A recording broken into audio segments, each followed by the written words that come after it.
bandeja de pan, caballitos de la... Sobre vivienda. Con agüita. Seguimos en 678 con nuestro invitado de hoy, que es el amigo Josami, que mañana presenta un libro, después lo diremos, se lo recordó Lolita Beira. Y decía yo antes, qué cosa, ¿no? Porque gente que se enojó tanto con las retenciones, ahora se dan cuenta que ellos retuvieron y que no les fue bien. Estoy hablando de Bussi y lo que hicieron los productores. Alguna vez hay que reconocer la realidad. Vamos al siguiente informe en 678. Ley de Defensa al Consumidor.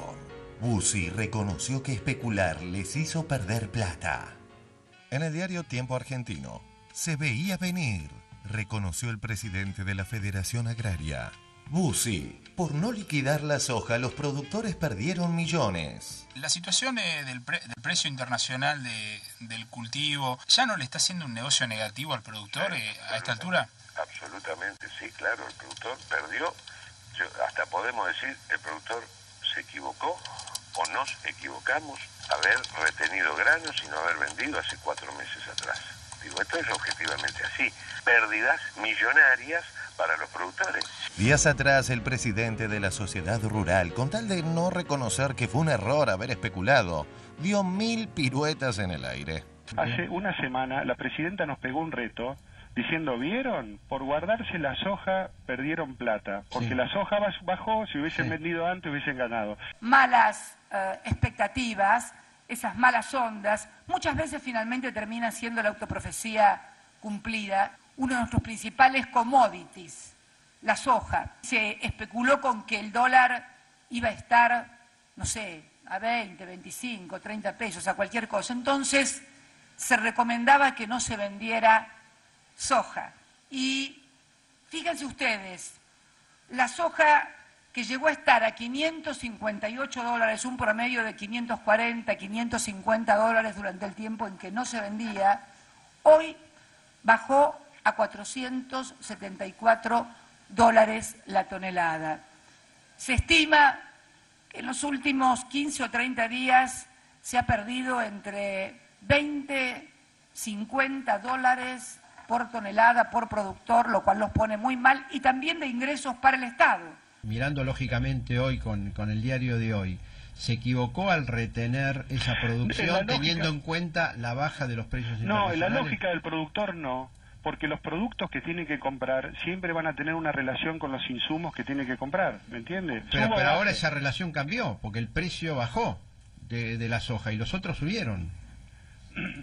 Pero siempre a la larga van a tener una relación, siempre a la larga tiene una relación. Esa es la cuenta gruesa que saca un productor. Mirado ahora en perspectiva, uno dice, antes podía con ese silo bolsa comprar mucho más de lo que puede comprar ahora de esos insumos y de pagar sueldos, porque el precio bajó. Sí, por supuesto, con ese sentido lógico, sí. Sí, por supuesto, con ese sentido lógico, sí. Echeverre, en sintonía con los medios hegemónicos, viene intentando instalar que estamos en la Unión Soviética. Hay una gran alerta en el campo, hay una gran prevención por parte de los productores que ven que es muy probable que puedan entrar a los campos y decomisar el grano que tienen acopiado por una cuestión de la inflación. Es muy probable que puedan entrar a los campos y decomisar el grano que tienen acopiado por una cuestión de la inflación. Se considera una ley que básicamente es intervencionista. Por ejemplo, si yo tuviera fuera una haciendita, como le decimos en el norte, ¿no? Una tropa de 20 vaquitas o 15, y yo las quiero vender, pero el secretario de Comercio dice, no, tu precio es abusivo, ¿me las puede sacar? Te la puede sacar y puede intervenir en tu empresa para que no las vendas. Pero ahí me forma... Un paso más para algunos en el avance hacia la propiedad privada. ¿Sería posible expropiar los hilos bolsa? La ley lo permite. ¿Qué hay de eso? ¿El Estado queda facultado?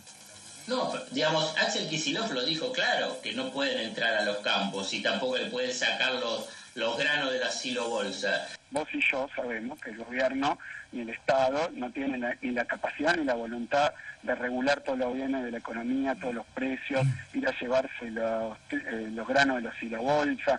Todos esos son fantasmas, pero ¿por qué? ¿Qué me explico yo? ¿Por qué? Porque estas leyes van a ser efectivas. Estas leyes van a garantizar los derechos de los consumidores. Y en la misma línea, ahora se sumó el progresista que cree en la mano invisible del mercado.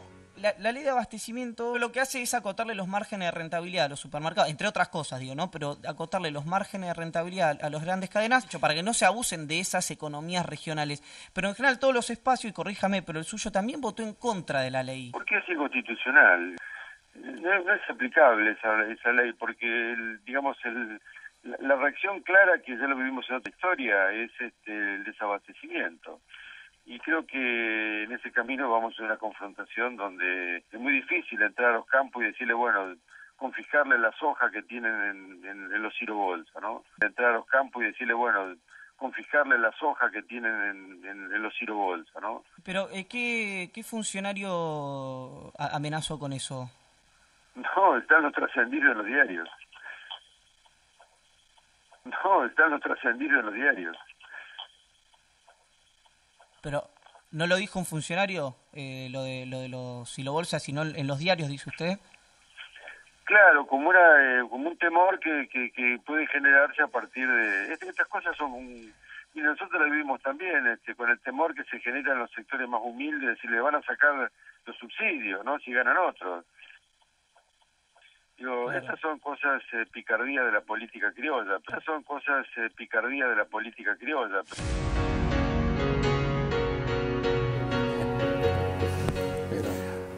Bueno, en este momento están movilizando fuerzas para proteger el Palacio de Invierno porque viene leyó en algún diario que la cosa se está poniendo espesa. ¿Qué cosa, no? Es rarísimo, esto es sorprendente por no decir patético. Eduardo Gosami, digo, además de esto, creo que hay otra historia que alguna vez se tendrá que resolver, cómo la Federación Agraria Argentina, nacida para enfrentar los intereses de los poderosos, está tan de acuerdo con la sociedad rural. Bueno, parece estar haciendo crisis esta postura de la posición de la Federación Agraria últimamente. A lo mejor las declaraciones de Bussi, esta especie de autocrítica, no muy explicitada, pero autocrítica al fin, de haber retenido granos, porque no nos olvidemos que no solo él participó, sino que la dirección de la Federación Agraria invitó a los productores a hacerlo. Tiene que ver con que han surgido fuerzas de oposición dentro de la Federación Agraria que cuestionan que la entidad que se conoce en la historia por haber defendido los intereses de los más pequeños productores y haberse levantado con el grito de Alcorta, hoy está en una alianza estrecha con la sociedad rural, ¿no? Pero es notable porque no es la primera vez que les hacen perder plata a los productores. Recordemos que durante la 125, cuando el gobierno envía el proyecto de ley sobre el aumento de retenciones, hay un trabajo bastante laborioso del bloque que presidía entonces Agustín Rossi para establecer algunas modificaciones que beneficiaban a los productores medianos y pequeños. Bueno, eso no hubo consenso por parte de la Federación Agraria y tiempo después se reconoció que de haberse aprobado la norma con esas modificaciones, los productores medianos y pequeños hubieran estado mejor, es decir, hubiera sido menor para ellos la carga impositiva. Porque es una vieja discusión en relación con el campo. Hay temas que unifican a todos, desde al más pequeño productor hasta el productor más concentrado, porque obviamente cuando aumenta el precio del trigo, de algún modo todos se benefician. Pero hay otras políticas que permiten establecer diferencias, políticas impositivas diferenciales, políticas de crédito diferenciales. La Federación Agraria durante buena parte de su existencia abogó por estas políticas. Es decir, se enfrentó en el discurso y algunas veces también con sus medidas con los grandes productores, reclamando por parte del Estado políticas diferenciales para los productores medianos y pequeños. Bueno, esto ha terminado con la gestión Bussi, donde ha sido la integración en la mesa de enlace bajo la hegemonía de la sociedad rural. Absolutamente. ¿Nora Beira? Sí, no, yo le quería hacer una pregunta, Eduardo, con respecto a a la carta que se conoció hoy de carta abierta, a la última carta, en la que hacen hincapié en la necesidad de que el Estado tenga un rol más protagónico en el comercio exterior, en el control del comercio exterior, y en qué medida esto influiría en estas situaciones, ¿no? En el acopio por parte de los sectores agropecuarios o en la liquidación de divisas y en la forma que están presionando para una devaluación, porque evidentemente el grupo exportador a lo que apunta es a eso. Bueno, en ocasión de la última devaluación, que fue obligada, porque era obvio que el gobierno no quería hacerlo, fueron las maniobras especulativas las que obligaron a eso, hubo una convocatoria de carta abierta, una serie de especialistas y representantes de sectores de pequeños y medianos productores también, donde se reconoció la necesidad de avanzar con algunas medidas de control de las exportaciones por parte del Estado, fundamentalmente en relación con las exportaciones de granos, y se prefirió no hablar de junta de granos o de algún instituto en particular, porque bueno, las condiciones actuales no son las mismas que las que existían en aquella época, y preferíamos que surgiera un poco del debate y del análisis más minucioso cuál era el tipo de intervención que había que tener en última instancia. Lo que me parece que queda claro con estas cosas que están ocurriendo es que el Estado tiene que tener instrumentos para frenar la especulación por parte de los grandes propietarios y los exportadores. Es cierto que las condiciones actuales son distintas. Por ejemplo, en época de la Junta de Granos, los puertos eran estatales, hoy son privados. Entonces habría que pensar más esto, porque seguramente las formas de intervención van a ser más complicadas.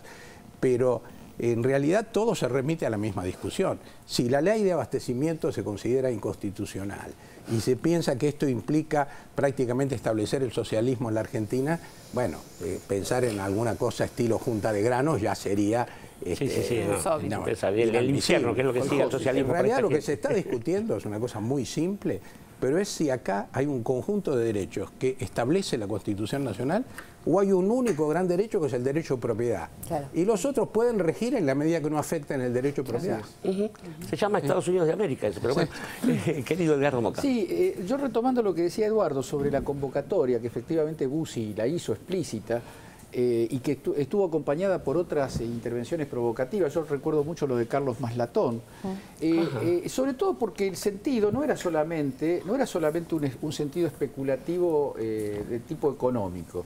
Se decía abiertamente que era de financiar al Estado, que era una forma de protesta contra la política agraria del gobierno. Entonces, me parece que, por supuesto que también está la cuestión de la devaluación, y me parece que eso funcionó en el inconsciente de Etcheverry, o en el no inconsciente, porque cuando le dicen se están perjudicando los productores, dicen en el largo plazo todo se acomoda, algo así. El largo plazo, a la larga. Sí. A la larga significa después de la devaluación.